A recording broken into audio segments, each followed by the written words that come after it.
Estudioso de história desafia a Bíblia, apontando possíveis corrupções humanas nos escritores dos evangelhos. Eles exploram se a fé em Jesus pode resistir mesmo quando os autores da Bíblia podem ser falhos, e o que realmente significa examinar Cristo. Quem apresenta o argumento mais forte? Quem desconfia das Escrituras ou quem confia nos evangelhos? Deixe sua opinião nos comentários. Agora vamos começar. Só tenho algumas perguntas.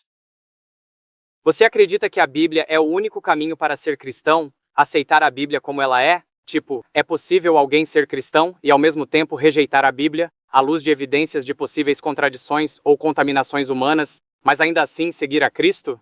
Isso é possível? Bem, o que você quer dizer com rejeitar a Bíblia e seguir a Cristo? O que isso significa? Significa não necessariamente afirmar que a Bíblia é a palavra de Deus inspirada diretamente. Acho que há muitos que se dizem cristãos, que não creem que a Bíblia seja a palavra de Deus inspirada. E eles estão pecando por não aceitarem que é a palavra de Deus inspirada?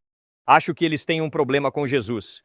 Porque Jesus tratava a Bíblia, o Antigo Testamento, como a palavra de Deus. E ele tratava as próprias palavras dele como a palavra de Deus. Então acho que essas pessoas têm um problema. Há uma inconsistência lógica aí. Então podemos descartar tudo o que vem depois das palavras de Jesus na Bíblia? Porque só Jesus teve suas próprias palavras no Antigo Testamento como base. Essa é uma pergunta muito boa. Por que os seguidores de Cristo aceitam os escritos de Paulo como a palavra de Deus, sendo que Jesus nunca leu os escritos de Paulo, ele nunca os confirmou? Então por que hoje os cristãos aceitam o que Paulo escreveu como palavra de Deus confiável? E a resposta seria: porque as testemunhas oculares de Cristo e aqueles que conheceram essas testemunhas aceitaram os escritos de Paulo como confiáveis. Mas essa é uma questão difícil. Mas Paulo não foi uma das testemunhas oculares de Cristo. Bem, eu diria que os seguidores das testemunhas oculares de Cristo foram os que escreveram os evangelhos. Então isso significa que deveríamos descartar os evangelhos só porque foram escritos depois? O quê? Tipo, Saulo de Tarso estava escrevendo por volta dos anos 50 depois de Cristo, e a gente sabe Sim. que pelo menos o Evangelho de João foi escrito nos anos 90 depois de Cristo. Então precisamos aceitar o Evangelho de João? Eu não diria que é lógico afirmar que o fato de eles aceitarem os escritos de Paulo coloca uma condição de infalibilidade sobre os próprios escritos deles. Faz sentido isso? Se eles aceitam o Evangelho, ou melhor, o testemunho de Paulo, não acho que isso automaticamente dê legitimidade aos próprios escritos, considerando que foram escritos depois de Paulo, e que não são necessariamente testemunhas oculares. Porque eu me lembro de você ter dito ontem que o Evangelho de Marcos era na verdade o Evangelho de Pedro, ditado através de Marcos, e que Lucas também era companheiro de Pedro. Então eles não eram necessariamente testemunhas oculares, certo? Mateus e João foram testemunhas oculares de Cristo. Marcos foi escriba de Pedro e escreveu seu evangelho com base nos relatos de Pedro. Lucas não foi uma testemunha ocular. Lucas conversou com as testemunhas oculares e, depois disso, escreveu o seu evangelho. Então, se for o caso, o Evangelho de Lucas seria irrelevante do ponto de vista de uma inspiração total. Seria apenas um relato do que as testemunhas oculares disseram. Bem, Jesus disse: se a tua mão te faz pecar, corta-a. E, se o teu olho te faz pecar, arranca-o. Se uma interpretação rígida da Bíblia faz as pessoas pecarem, não seria melhor então simplesmente descartar a Bíblia do que mantê-la? Não. Você precisa aprender a interpretar corretamente. Quando Jesus diz, se a tua mão direita te faz pecar, corta-a, ele não está falando de automutilação. Ele está falando de mortificação do eu. Morrer para aquela parte de mim que pegaria, por exemplo, pornografia e seria dominado pela luxúria. Então, em vez disso, não pegue a pornografia. Ele não está falando literalmente sobre pegar uma faca e cortar sua mão direita. Sim, eu sei. É isso que eu estou dizendo. Tipo, isso pode soar muito mal, mas se a Bíblia for, em certo sentido, tão propensa a gerar pecado quanto a pornografia, se ela pode causar violência, pode gerar conflitos, ou se, através de filósofos como Filon, fez pessoas acreditarem que a escravidão era aceitável, não seria melhor então descartar a Bíblia para preservar a sabedoria que Cristo ensinou, do que colocar toda a fé na Bíblia? A igreja primitiva do primeiro século não fazia isso. No início, nos anos 30 e 40, quando se reuniam, eles não liam nada, exceto a Torá. O que eles queriam, em Jerusalém, em Israel, era uma testemunha ocular que se levantasse e dissesse: eu vi Cristo fazer isso, eu ouvi Cristo dizer aquilo. Só depois que as testemunhas oculares começaram a morrer, é que a palavra escrita passou a ter mais destaque entre os seguidores de Cristo. Eles não queriam a palavra escrita, queriam uma testemunha ocular que dissesse o que Cristo fez e o que ele disse. Mas, obviamente, mais perto do fim do primeiro século, quando essas testemunhas começaram a morrer, houve um foco maior na palavra escrita. Então precisamos da palavra escrita do jeito que está hoje? Sim, precisamos, porque hoje não temos nenhuma testemunha ocular viva. Nenhum de nós viu Jesus. Não.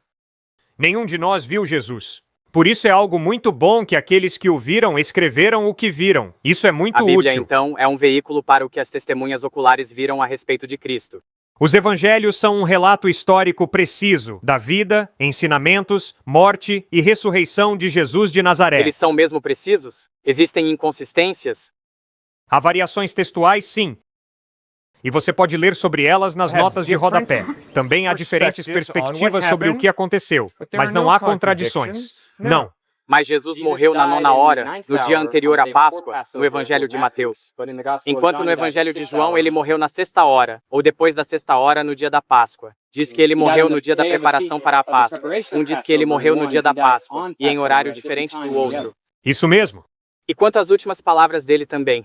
Se você estudar a maneira judaica de contar o tempo da Páscoa, em comparação com a maneira galileia, vai ver que elas eram diferentes. Mas ainda assim existe uma diferença.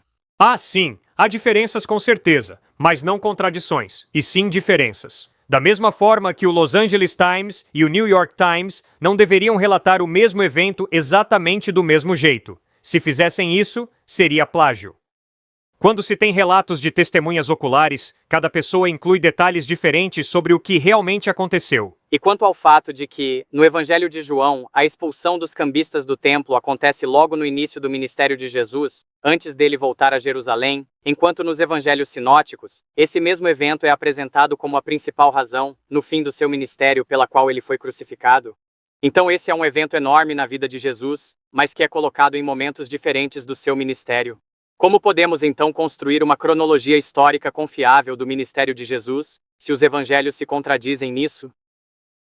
Se você abordar qualquer um dos evangelhos como se fosse um relato cronológico preciso, você estará cometendo um erro fundamental.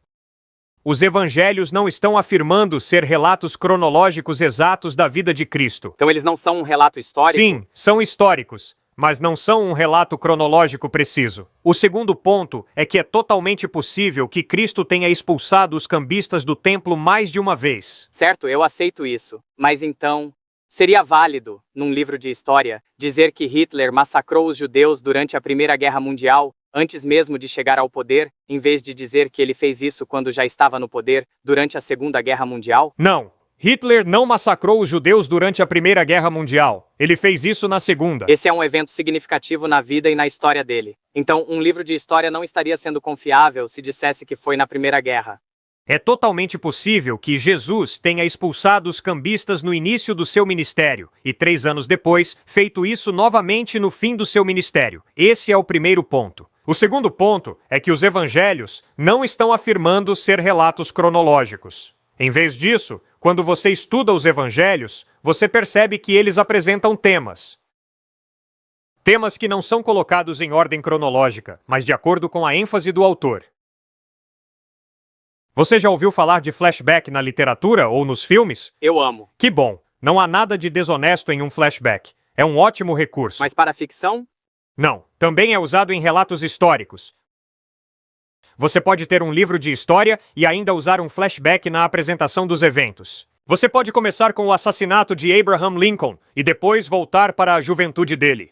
Mas pelo menos, como disse Tucídides, quando ele estava relatando os discursos que ouviu, ele deixou claro, e era um pagão, que aquilo era uma reconstrução da memória dele para o bem das gerações futuras. Ou seja, Tucídides teve a consciência de avisar os leitores de que não estava sendo 100% preciso e que colocava um pouco da sua própria construção. Não seria possível que os escritores dos evangelhos tenham feito algo semelhante, colocando seus próprios pontos de vista? Por exemplo, Mateus, que escreve para os judeus, constrói uma genealogia para José, certo? Usando, como você disse, o paralelismo da poesia hebraica, certo, onde ele menciona 14 gerações entre Adão e Abraão, 14 entre Abraão e Davi, e 14 entre Davi e José. Já a certo, genealogia de Lucas, que trabalha certo, de trás para frente e se dirige sim, aos gentios, é completamente diferente. Ela foca apenas na ideia de que Cristo veio de Adão. Então temos 2 genealogias completamente diferentes de Cristo. Sim, e é bem possível que Lucas, por dar ênfase ao nascimento virginal, esteja nos apresentando a genealogia de Maria, Ok. enquanto Mateus está nos dando a genealogia de José. Então por que a genealogia de José conta se houve um nascimento virginal? Porque, de acordo com a compreensão judaica sobre o Messias real, o Messias precisava estar na linhagem de Davi. Mas Mateus, o Evangelho, escrito usando a Septuaginta, a tradução grega do Antigo Testamento, adota a tradução mais forte da palavra grega partenos, com a conotação de nascimento virginal, de que Jesus nasceu de uma virgem e não da palavra hebraica alma, que significa jovem mulher, e que não expressa de forma explícita a ideia de virgindade como partenos faz em grego. E assim, Mateus constrói a ideia do nascimento virginal. Então, é o relato de Mateus sobre Jesus que afirma que ele nasceu de uma virgem, não o de Lucas? Então, por que Mateus se concentra na genealogia de José, se ele é quem afirma que Jesus não era filho de José? E se esse for o caso, se quisermos manter uma coerência interna, qual é a intenção dele? O que ele está tentando mostrar? Ele era um judeu, escrevendo para um público judeu, que estava preocupado com uma pergunta específica. Se o Messias estivesse no trono de Davi, quem seria esse Messias? E Mateus procurava mostrar que esse Messias era Jesus, pois ele descendia da linhagem de Davi. Mas ele não estava. Você acabou de dizer que ele não nasceu de José. Isso é um motivo real para você questionar a veracidade do Novo Testamento? É mesmo Sim. uma razão legítima para você duvidar da autenticidade de Jesus Cristo? Não da veracidade de Jesus Cristo, mas sim da veracidade do Novo Testamento. Por exemplo, você mesmo, Cliff, tem câmeras gravando tudo o que está dizendo aqui. Mas se essas câmeras não existissem, e as pessoas viessem aqui com suas próprias narrativas internas daquilo que querem acreditar, e reconstruíssem o que você disse com base em suas próprias intenções, você teria várias versões diferentes do que foi dito. Então você acha que Jesus aprovaria as inconsistências no modo como outros relatam a vida e os tempos de Jesus Cristo? Jesus não aprovaria o Novo Testamento, especialmente se ele for o Messias. E eu acredito que você não gostaria que as pessoas reconstruíssem suas palavras baseadas no que elas mesmas acham. Você preferiria que houvesse um contexto mais histórico. E é por isso que eu acho que Jesus não aprovaria, e porque eu deveria descartar o Novo Testamento, porque se for por algo, ele causou mais mal do que bem na história da humanidade. O cristianismo causou uma grande quantidade de danos na história. As cruzadas, a Inquisição, os julgamentos das bruxas de Salem, a escravidão nos Estados Unidos. O cristianismo foi usado para justificar inúmeras atrocidades, mas isso não diz nada sobre Jesus. Isso diz muito sobre aqueles indivíduos que distorceram e perverteram o que Cristo ensinou e usaram isso para justificar sua própria maldade. É por isso que eu tenho o maior respeito pelos cristãos negros, que apesar do fato de que cristãos brancos escravizaram seus bisavós, eles não deram àqueles cristãos brancos racistas o poder de afastá-los do verdadeiro Jesus, que não tinha um osso racista sequer em seu corpo. Mas Cliff, como você sabe que Jesus não apoiava o racismo? Porque nos evangelhos, lemos que após o seu primeiro sermão, quando ele atacou o racismo dentro de uma sinagoga judaica, ele quase foi jogado para a morte. E porque, provavelmente em sua parábola mais conhecida, a do bom samaritano, Jesus faz um ataque direto e frontal contra o racismo. Então sabemos que todos aqueles cristãos que faziam parte da Ku Klux Klan ou que escravizaram negros nos Estados Unidos contradiziam o que Jesus ensinou. É simples assim. Isso não é nenhum bicho de 7 cabeças. Mas você não acabou provando meu ponto? Essas pessoas obtiveram toda essa legitimidade para suas ações a partir da Bíblia, e não do que Jesus realmente disse. Jesus falou contra o racismo. Jesus disse olho por olho. Na verdade, ele não disse olho por olho, mas no Evangelho de Mateus ele diz, dê a outra face, e se for esbofeteado, que assim seja. Estou parafraseando aqui. Mas é basicamente isso. Ele também diz, se alguém processar você para tomar a sua túnica, entregue também o manto. Senhor, os Estados Unidos usaram sua capacidade científica para varrer Hiroshima e Nagasaki do mapa, mas isso não significa que a ciência só pode ser usada para praticar o mal.